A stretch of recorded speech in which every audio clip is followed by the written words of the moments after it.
So for our testing, this is a little different setup than I've done in the past. I wanted to go side by side, so when I do the FLIR thermal imaging camera, we can see each of these wire connectors. So we have our standard wire nut, power is off.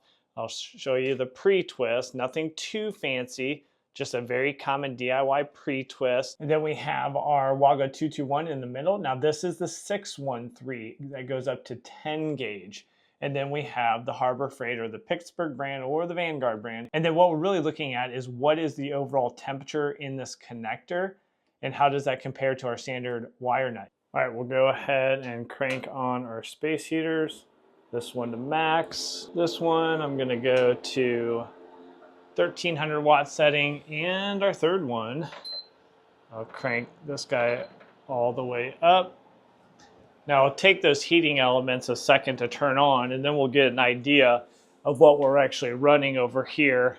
3300 watts. So if we run 30 amps, we'd expect to be about 3600, which we're creeping up to.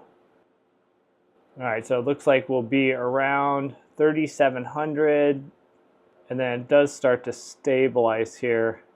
So I'll keep an eye on it, but that is going to be at 30 amps or just above for this testing. All right, so we've been running for 5 minutes and the silhouette is a little offset from the heat signature, but we see about 116 at the Harbor Freight, and then a maximum around 112 for the Wago, and then the wire nuts coming in around 102.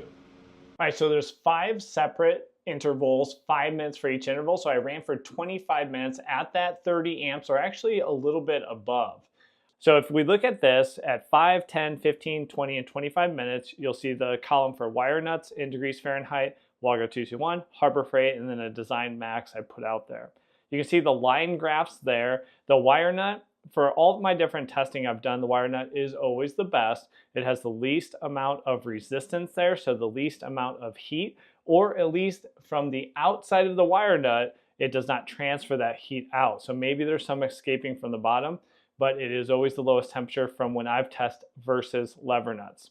The Wago lever nut was slightly better than the Harbor Freight, but they all kind of reached a steady state or equilibrium point where the heat generated from the overall load that we were putting through it equaled the amount that it could reject to the environment, because it's pretty much open to the air, which is good to see that they didn't just continue to go up. And the Harbor Freight was only slightly higher at 125 or 126 degrees Fahrenheit, and the Wago was around 124 degrees Fahrenheit as a max. So let's go ahead and look at that with respect to a design maximum. Then we bring in a straight line here, which represents the design maximum. So we have a large gap between the temperatures we're seeing and the temperatures that we know these components can handle. If we look back at a former test we did here, this was with Chinese knockoff lever nuts you can get on Amazon. And one of those, you can see this line here in a similar design max, it actually got up to 184 degrees Fahrenheit and really started to close that gap to the design max.